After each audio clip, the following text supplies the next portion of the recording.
અમદાવાદના ઈસનપુરમાં ડિમોલેશનની કામગીરી હાથ ધરવામાં આવી છે।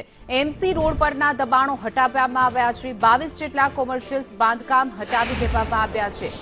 તો બુલડોઝર એક્શન મોડમાં આવી ગયું છે। ગેરકાયદેસર બાંધકામ હટાવી દેવાની પ્રક્રિયા ચાલી રહી છે। 22 જેટલા કોમર્શિયલ બાંધકામ હતા જે હટાવવાની કામગીરી ઈસનપુરમાં ડિમોલેશનની કામગીરી ચાલી રહી છે। એમસી રોડ પરના દબાણો દૂર કરવામાં આવ્યા છે। જે લોકોએ અતિક્રમણ કર્યું છે એ વિસ્તાર પર બુલડોઝર હાલ ફરી રહ્યું છે।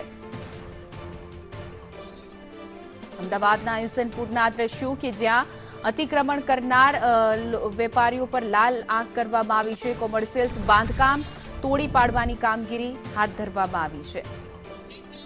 વધુ વિગતો સાથે મારા સંવાદદાતા હિરેન રાવલ જોડાઈ ગયા। જી હિરેન, બુલડોઝર તંત્રનું ફરી રહ્યું છે।